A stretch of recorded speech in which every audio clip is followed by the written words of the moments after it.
You are live. All Yes. right. Oh, welcome everybody to yet another live interview show with Become a Fearless Father. And today my guest is Josh McLean. Josh, thank you so much for taking the time to come on.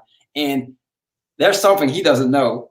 Oh. He knows something, but there's something he doesn't know. Guess what I got in the mail this morning? Oh, there you go. Nice.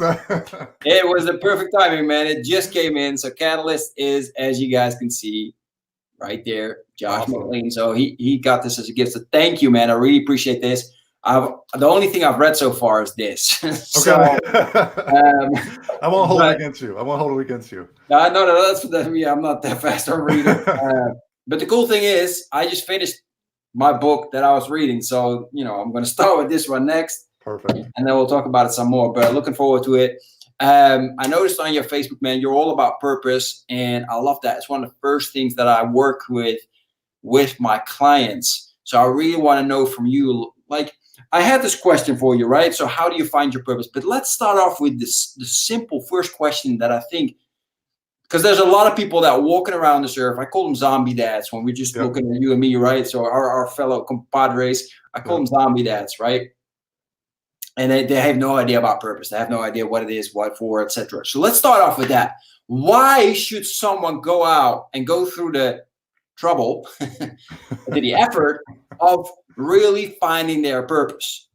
Man, that's where I would say that is the question that could take us 3-4 hours for sure. So I'll do my best to encapsulate it. But ultimately, I think if without purpose, you are exactly what you described. You are a zombie. You are going through the day-to-day. You are basically checking somebody else's box, whether that's your boss at work or it's even day-to-day responsibilities. You are reactionary. And when you pause and you actually do the work to discover, connect to your purpose, and that idea will hopefully unpack in a little bit. But if you connect to that, then you are moving forward with intention. You are being proactive, and there's a sense of it's this magical energy that comes where you all of a sudden the things that used to be draining, you could get them done super quick because you now have this vision. I mean, that's where without vision, you're really missing out on a key part of life. And I think for me, that is a key distinction when I talk to people or work with them and just get a sense of where they at. Are they living day to day kind of in this reactionary zombie mode, kind of this lingering depression, or are they living on fire? And those two conversations are wildly different. Yo, absolutely. Love that. Did you say magical energy, right? Yeah, definitely. Yeah, man, that triggered it for me. I'm like, yep, that's absolutely true, man. I can say now that I find my purpose, right now that I'm moving that direction, things are so much easier, right? You just asked me, like, what time is it over there? It's 7 o'clock. Like, I've been up since 5:30 coaching all kinds of clients, and still like, wow, because, it's fulfilling my purpose, and that makes you so excited, right? So that's what it's all about. People, if you're listening to this right now, man, you listen to this and you're like, wow, yes, it clicks. Because sometimes it's just somebody says something and it clicks, right? If this also clicks for you, right? And you're like, yeah, that's why I'm so tired, or that's why I feel so energetic, right?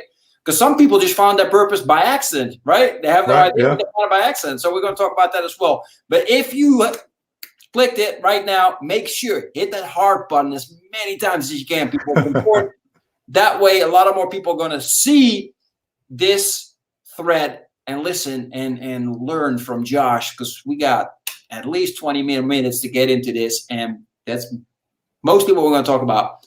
Anyway, Josh, before we go any further, man, share with me real quick, who's Josh? Right? What are you all about? What's your journey a little bit? And of course, what's the family setup? Yeah, so I'll start with the family setup first. I am married to my beautiful wife, Lisa. We have 2 amazing kiddos. They are 10 and 9. So yes, most people who have kids realize that's really close together. So we definitely went from kind of 2 back-to-back kids. So we had our own zombie years where we were just changing diapers and we were in survival mode. And for me, my personal narrative, really, there's two rock bottom moments that define me. One was way back in the early 2000s, where I had come out of college without purpose, and I had used this identity of drugs and alcohol and some other things to really try to subdue myself, or that kind of just passive, you're wasting time. And I hit rock bottom, came out of there. And the good thing is I bounced back, but the bad thing is I put on this corporate identity. I thought my job title was my identity. I thought the degrees that I had on my wall were my identity, my self-worth. So I did that corporate facade for a while. And then my world came crashing down. I was involved in a car accident, was rear-ended. And that's when I could no longer hold on to brute force. And so after 3 years of recovery, where I had to learn how to read again, and just it was a very rough patch, I came out and I really had this question where I had to choose to go on, yes or no. So there was this really big, deep question of like, am I going to keep living? Is this, why am I here? What is this all about? And then I had to figure out, okay, I choose to move on, but how do I rebuild? How do I build something that I'm actually going to be happy and proud of? And so I couldn't go back in terms of to how things used to be. So with no other option, kind of burning the ships, if you would, I had to look forward and see, what do I want my life to be? What's already innate inside of me that is burning to get out? But also, what are those little clues? If you get still enough, which I think is what most people miss, their world's too noisy. It's Instagram, Facebook, it's LinkedIn, it's their text messages or news, and their whole environment's noisy. And that's where I was too. So once I quieted things down, I realized I now know what I'm here to do, and that's really to serve people, to help them connect, to hear and feel that spark. That's where the book's title Catalyst came from, is to create sparks. That's what I enjoy doing, those little aha moments. So right now, I currently work at a corporate in a corporate job, but then on the side, I do Catalyst Ignite, which is books, podcasts, speaking, things of that nature, really just to connect to that energy that is deep inside me. Beautiful. Love that. Love that. Well, you took one question away. That's answered. I was really interested in knowing, why Catalyst, but you explained that, so that's beautiful. That makes the whole cover more sense. So as people know, English is not my first language, so I was really struggling a little bit before. But that's cool. I appreciate that for sharing. So you mind if we look, because as I said, I read the back, right? And I want to read one little line here, and I want to talk about that. Okay, perfect. It says here, fear is a hidden epidemic infecting millions, silently robbing you of your full potential. Yeah. Right now, as you know, the name of this podcast of my business is called Become a Fearless Father, which has fear in it. So I want to talk about that because I'm as bold to say, the fears, because you described like you had all these accidents and then, you had the accident, etc. And then you had fear to really like, how am I going to move on, right? Yep. Where I would say, and that's my motto, is like, fear is the way, right? Fear is actually showing you the way. It's just how you wire yourself to make sure that happens, right? So I think we're saying the same thing, but I want you give me a little bit of feedback on how do you see fear, right? And how does that? How does somebody overcome that? How do you work? It's an interesting question, because I've been on several podcasts with kind of fear in the title, and in some cases people get maybe a little bit offended by when I talk about fear. So it's a great question just to clarify what I mean by when I talk about fear. There is fear, the sense of anticipation or excitement when you're kind of drawn towards your purpose. There's this decision to move forward. And when I talk about fear as a hidden epidemic, I mean that the fear that is the hidden shackles, the weight that is holding you back, it's causing you to not do something. That's really the fear I'm talking about, is that people are using this sense of fear. They're using this sense of whatever they use as the emotional word, kind of that blanket of, oh, I'm uncertain, or I don't know. That fear ultimately is not something you go into a doctor's office to get diagnosed. I can't look at you and say, you have 15.7% fear and somebody else has 36.9. There's no test. So this really becomes an internal conversation. And when you sit down and get honest with yourself and say, why haven't you achieved your full potential? It's often because there is some type of fear that is a unnatural, healthy, whether it's fear of others, right? I'm afraid of what somebody's going to say on social media, or I'm afraid to go do something because my family expects me to do something, or I'm afraid of what success looks like, or in some cases, you're afraid of really exploring your full potential because you feel comfortable and safe without criticism. So there's all these fears that are I would say, negative in nature, where I think what you're getting at is, hey, that fear, that uncertainty, that excitement, that possibility requires you to go move forward. And that's where we say the same thing. Your full potential comes through taking action on what it is that you need to do. Exactly. Yeah, we absolutely saying the same thing. I was making sure, because I like that message. I think it's very important, right? Yeah. Fear is showing us something. Fear is telling us something, right? Whether that's, I gotta run, right? It's possible to do. I mean, if there's a tiger on the street, that's a good fear to have. Yeah, exactly. But at the other end, it's like, hey, fear is showing us something. And I think if we confront that, like you, I like the way you ask yourself questions all the time, right? That's how you get to the insight. Is you have to have new inputs, whether it's a podcast, a book, or some other mentor, but you rarely get to the place you need to be sitting by yourself 100%. You need to have external inputs and then go into silence and process them. So there's this constant feedback loop. But one last thing on fear, I think the best illustration I've used on stage is I'll bring up two big, large kettlebells, and I'll hold them to the side, and I'll ask people to raise their hand. I'll say, hey, who knows who Usain Bolt is, right? People are like, yeah, I know who he is, regardless of country or wherever you're like, he's crazy fast. And in the United States, he runs so fast that he would be breaking the speed limit in our school zones, right? So he is that fast. He runs faster than our speed limit in a school zone. And I then pick up the kettlebells and I say, how fast do you think he'll run if he was holding these two things, right? His speed would decrease by more than half. And that's what fear is. Fear is this hidden weight that we hold and we don't realize we're holding onto it, and is really causing us to move slower than we otherwise could or should. Yeah, I like that. I like that. Thanks for explaining that. So let's get back to the whole purpose thing, right? Let's start off with that, because I think that's also where a lot of the questions that you're asking yourself are coming from. How does one go about discovering his or her purpose?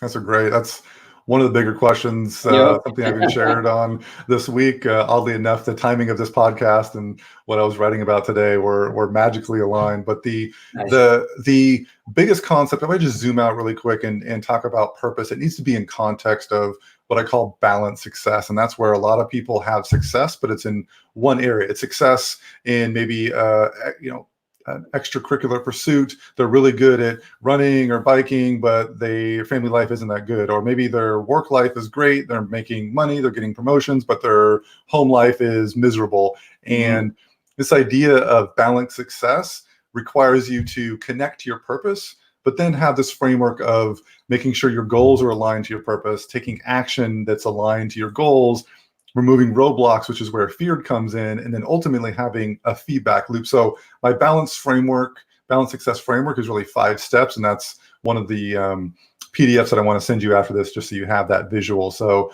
from the very first part of that process is having holistic alignment.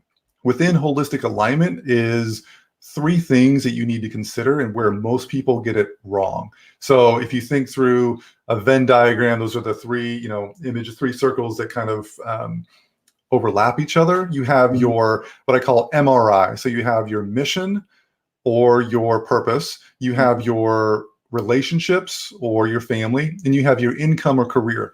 Those 3 things need to each have a defined purpose statement within them for you to not be out of balance. Because what I mean by that is a lot of people have goals and they say, great, I want to make X money by X time or get a promotion. And so it's very crisp, but that goal is so defined that it starts pulling them, and it takes all their time because they don't have clear, specific goals on who they want to be as a father, who they want to be as a husband. And my mission and purpose, I feel called to do something. For me, it was writing a book. And, for you, there's a podcast. Like there's various things that people, they don't define what it is they're trying to achieve. And because it's not clear and written down, they never achieve them. And it becomes something that they should do, but it's the thing that gets defined that gets done. Yeah, exactly. The things that they must do. Yeah, absolutely. Yeah. So that process of finding your purpose, I think there is no magic formula. There's not one question that will unlock it for everybody. It is absolutely a process. And it's one of the things when I first started writing the book, people told me, Josh, that's too big of a topic. You need to write on something smaller. Go talk about how to do Excel formulas. Go talk about how to do very easy to do things. And I realized that part of my journey is something that I can share with others. And it's finding the people that resonate with you. It's finding those questions. And one of the best questions to ask is, where is the trajectory of your life headed? So it's this two-part question. One, if you just stand today, look at your family, look at, as a father, as a husband, look at your career, look at all the major things, your health, and if you did nothing different, where is the trajectory? Is it strong health, great relationship with kiddos, or is it something that you're going to regret? Most people, there's a regret in one or many categories. And then you have to work back to say, well, what do I want the future to look like 10, 20, 30 years out?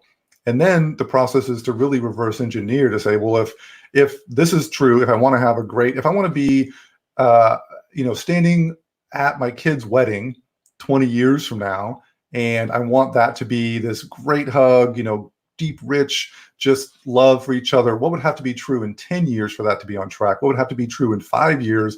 And you get back to today, you're like, well, what has to be true this week for me to be on track? And that's where a lot of people, they make the goal, the transformation too big. They think it's too big to overcome. In reality, all the change that you want to make is done from taking small action today.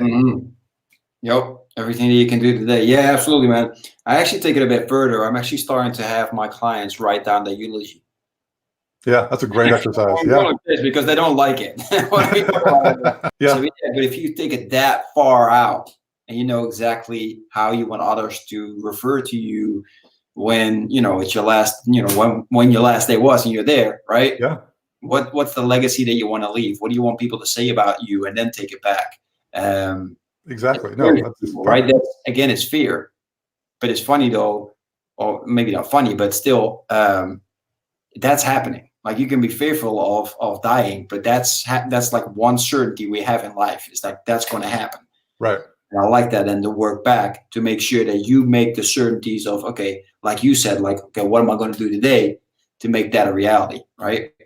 And that's where a lot of people, they want to change. They want to be this fearless person that just goes into uncertainty to conquer their biggest goals. They want to have this confidence, and they admire it in other people. But most people, they feel stuck because they don't know what the next step is. They haven't done the work to figure that out. And that's really what Catalyst is all about is, hey, here's a framework. Here's a couple different things you can do in order for you to discover what it is your next step, right? There's nothing like my next step isn't your next step and isn't your audience's next step. So it's really about, you got to be self-aware and you have to be willing to do the work. And when you dig into the book, I think you'll appreciate the intro, because I force people to make a very personal decision. You either go on and you just accept your reality as it is what it is, because I refuse to take the action to change, or you take ownership and decide to dig in and do the hard work and carve out the time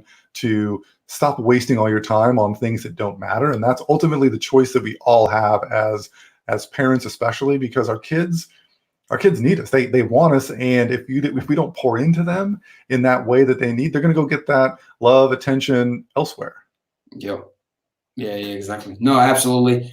If you don't know your next step, then your next step is to figure out your next step, right? Yeah, I mean, how do you know if you're on track? That's where the one of the better analogies is an airplane. You think through the airplane, they're always course correcting. They're never fully on track. I mean, 3-5% of the time they're technically on track. The rest of the time, they're always calibrating. Small calibrations over time keeps you on track. Most people are off track 1 year, 2 years, 5 years, 10 years, and they wait until they're all the way over here, and then they try to do this hard right, and they totally crash and burn. So it's small calibrations that is the secret sauce to staying on track and not getting hung up on being off track. Because most people, once they're off track, they start to beat themselves up. They start to say, "Oh, I'm a failure. I did this," and that's not. Take your 5 minutes, complain, get it out, but then move on, because nobody who you look up to has had life easy. And everyone you look up to has faced adversity and chosen to go through, dust themselves off and keep moving forward despite the fear, uncertainty, doubt, because they believed in the mission of who they were and why they're here on earth. Absolutely. So let me ask you this, because you and I both know this is really, really important, right? It was just a Absolutely. question that came in my head. Why is this kind of stuff not taught in school? From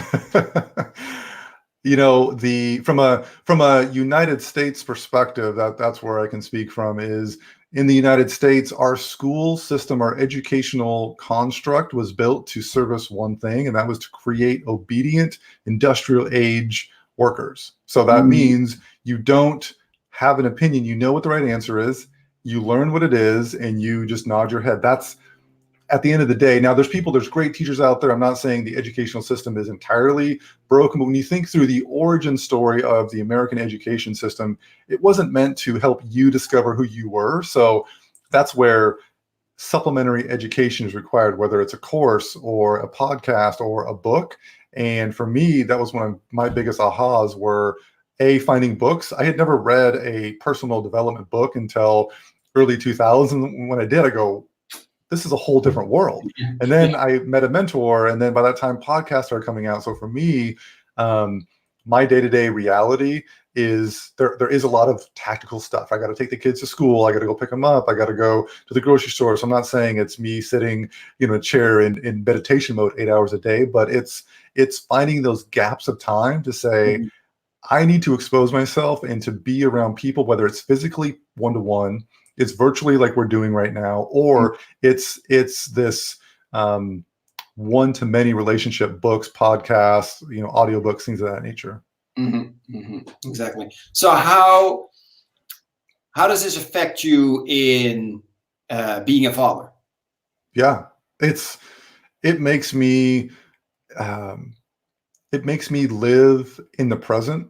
And what I mean by that is I had always been focused on goals. I'd always had goals and I want to pursue goals and do that. But it was always, I was living in the future. I was always stressed out in the moment because I was trying to pursue something in the future. I always was tired and run down and a little bit just edgy, kind of frustrated. And so being connected to this idea of who I want to be as a father, who do I want my kids what, when they're 5 years, 10 years, 20 years from now, how will they describe me?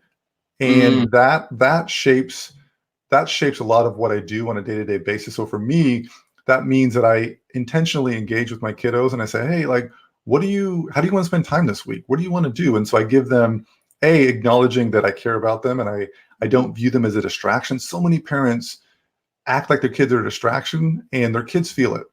And that is one of the things that I want to do in my own house, is make sure that my kids feel loved and supported. And that honestly means pausing what I'm doing, turning the phone off, turning the computer off, looking at them in the eyes and just saying, how was your day? Versus rushing through, trying to get to the next thing. Exactly. I like that. All right. We're almost at the end. Okay.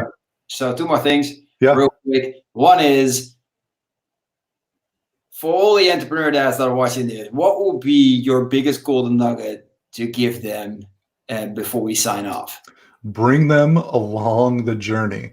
I see entrepreneurial dads, but also a lot of like those sales professional type dads that are flying. The kids view their jobs as the bad guy, as the evil thing between me and my dad. And one of the things that I do is I let my kids bring or choose a stuffed animal before I fly, and they put it in my suitcase, and I do a little bit of pictures with the stuffed animal, and they feel that they're part of the journey. So just because you may not be available at all the events, at all the things, all the time, but you can text them, you can FaceTime them, you can bring them along in your own unique way. And I think doing that makes the kids excited to be entrepreneurs versus thinking that entrepreneurial means distance from your family. Exactly. That is indeed a great golden nugget. Listen, for all the people that are listening right now, look, this is all the information you need in regards to the book. Now, see, I'm lucky. I don't have to ask you to show it, right? So this is the book that Josh wrote. Highly recommend it, right? This is actually one of the first books that you should read. Just because of the fact that from your purpose and from knowing where you want to go in the end, everything else comes along, and it becomes a lot easier, by the way. So just sharing that. This is a link. It's in the comment section, also in the description. But Josh, what are other good ways to get in contact with you, to follow you, to ask you questions if people have it? Share that with us, please.